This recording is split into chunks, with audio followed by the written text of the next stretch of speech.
冰岛係嘅位於馬來西亞西北部嘅小島，也屬乎橋刺市，也係英國最早啲沿東出面嘅貿易港橋，行家係個民族移民嘅重要村嘅橋。古早啲橋刺市，可以到充滿定個民族嘅特色嘅建築、服裝同信仰。最近幾年嘅聯合國教科文組織正式將冰上首府橋刺市到馬六甲列做世界文化遺產。我哋通過最大原因，所以嘅西都市融合咗呢度民族嘅文化特色。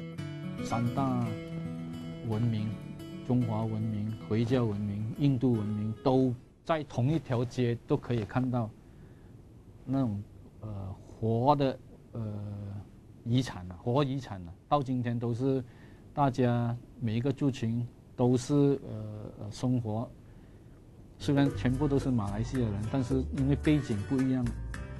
都有大家的特徵。適當將嘅印度神廟，比較信仰嘅清真寺，也係華人文化佛教土教宮廟，也係巴洛克式嘅政府大樓面向一條。一條高級特色嘅建築，啲橋刺市嘅記錄學哪都有。其中華人各族群所帶來嘅中國傳統建築，係佢係大熱。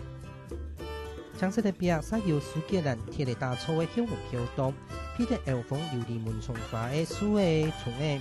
插花嘅洋料建築形式。都結合傳統中國5行風水設計嘅配置，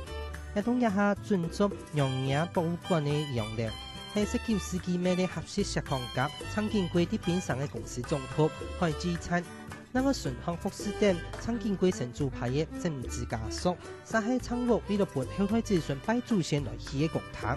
呈現出早期行人心中最遠嘅配置氣氛。那個位於大沙街，啲19世紀末起嘅小公司，實看得出罕見嘅福建移民裝條形式。中間的是那個祠堂跟寺廟結合在一起，然後對面有一個戲台，然後旁邊還有一個綜藝所，就是他們開會的族人開會的地方。然後四周圍呢，就是給族人所居住的房屋。這是一個在檳城算是一個很特別的一個聚落的一個形式。東岸嘅公堂龍山堂，係結合嘅馬來西亞菜體嘅建築，然後傳統中國信仰文化特色嚟組成嘅。它基本上是一個閩南寺廟，前面有個拜亭的，然後結合這個 bungalow 是2樓，然後那個 bungalow 前面也是有那個 porch， 就是個前廊的，兩個很巧妙的結合在一起。因為我們從小每一個族群的小小的貢獻，才累積成為一個條支是古蹟區，就大家的貢獻是必須受到認同的。